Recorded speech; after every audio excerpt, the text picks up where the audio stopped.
پاکستان بیا څنګه طالبانو ته زاري شروع کړه. سلام ستړي مشئ، وخت مو په خیر. آصف علي دراني یو ځل بیا له افغانستان اسلامي امارات غوښتي چې د ټي ټي پي پر وړاندې اقدام وکړي.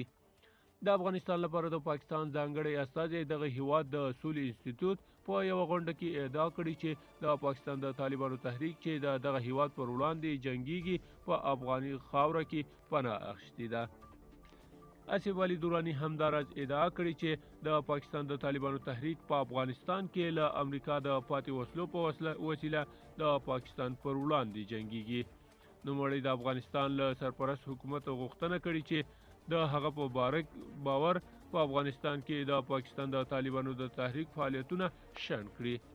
افغانستان لپاره د پاکستان ځانګړی استازی آصف علي دراني وویل د سرحدونو له اړخه د ټي ټي پي په بریدونو کې ډیروالی راغلی دی. هغوی په افغانستان کې پټ دي، په دې اړه خبرې روانې دي او زه نشم کولی تر دې ډیر څه ووایم، خو دا یوه ستونزه ده. زه نشم کولی افغان حکومت ملامت کړم، خو بیا هم هیله لرم هغه سوله چې هغوی په خپل هیواد کې راوړي باید زموږ په هیواد کې هم د سولې لامل شي. د افغانستان لپاره د پاکستان ځانګړی استازی په دې غونډه کې همداراز د کابل اسلام آباد اړیکو ته هم په نغوتې سره ویلي هره ورځ باندې 10,000 افغانان پاکستان ته سفر کوي. نوموړی همداراز ویلي کابل او اسلام آباد باید د خلکو ګټو ته په پام اقدام وکړي.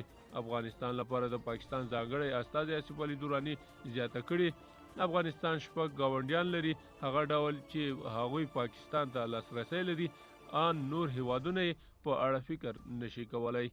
هر ورځ له اسنادو او بیا اسنادو سره 25 تر 10,000 کسان پاکستان ته سفر کوي. دغه ډول اړیکې څه ډول ماتوي؟